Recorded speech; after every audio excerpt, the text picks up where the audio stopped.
Welcome to Nucreation Podcast. Hey, thanks for being part of this episode. It is one truly personal and heavy in my heart when it comes to the big lies. You know, the lies that was told to us since we were a toddler or a child. Maybe some of those lies are recent. I want to elaborate how it can affect us, where it originally came from, and how we can be overcomers. There are some of you who are barely finding healing from the past lies. Maybe some of you are still currently struggling with lies. And perhaps some of you are like myself who overcame the past lies through the power and resurrection of Jesus Christ. So, no matter what stage you are at, my prayer for you is you'll find true healing and be strengthened throughout your faith journey. One of the biggest lies that was told to me when I was a 5 or 6-year-old girl came from my close relatives.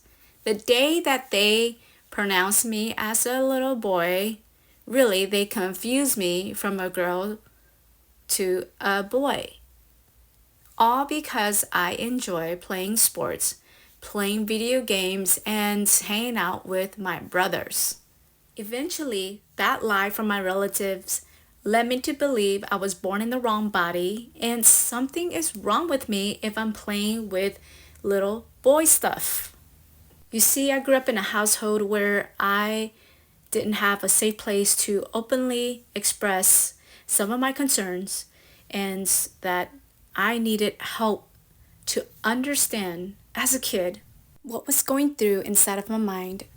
For a very long time, I lived with distress, paralyzed, trapped, confused, and heading towards a destructive lifestyle. Yes, I was embracing an alternative lifestyle due to this one big lie. A lie that led me to gender dysphoria. I want to pause here real quick to address this madness. This is exactly what's going on right now with ignorant parents or loved ones who believe their little toddler should transition because their little boy or their little girl are playing with the opposite of things. Instead of correcting them and having that voice to say, this is not who you are. To say, God did not make a mistake with you.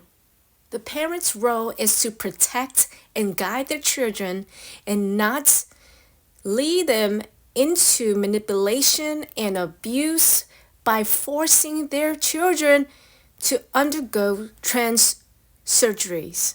Anyway, I get very passionate when I think about those little children who didn't have a choice to make their own decision at an age of 5 or 10 years old, to say that they don't want to choose this type of treatment plan. But this is exactly what's going on today. Going back to my story, in terms of not knowing God, I did not have peace. It was really hard for me to move forward with life. For so long, I was living with the thought that I'll never get married to a man. I'll never be a wife and bear a child.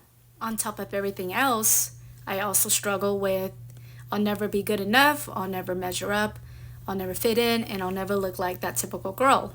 Ironically, through Jesus, my life has been a redemption. Praise God when He said He is the truth, and the truth will set you free. The lies came from Satan himself. Let's look in the book of Genesis. The first two people that Satan lied to was Adam and Eve. If they eat this fruit, they will become, capital G, God. In the book of 1 Corinthians, Paul describes Satan as the angel of light. Satan is creative and he masquerades himself in ways where we think it's okay, it's right, it tastes good, it smells good, it seems good. But in the sight of God, it is unbiblical. It is displeasing to him. In the book of John, he says Satan is the father of lie. This is sad and dangerous. When you believe a lie long enough, it becomes your truth. You start believing it, living it, acting out on it, and it becomes your whole environment. We are not to trust our thoughts when it's misleading us, misguiding us into a platform of confusion.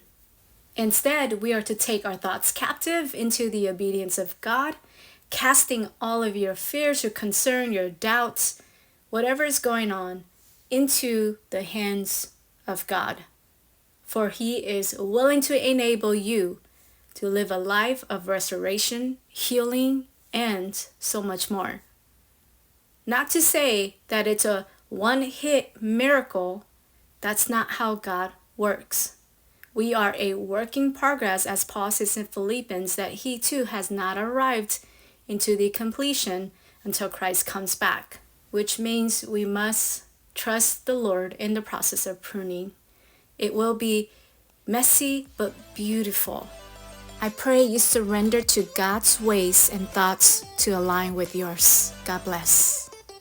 As always, fear no evil, shine His light, and fight for the good news of Jesus Christ.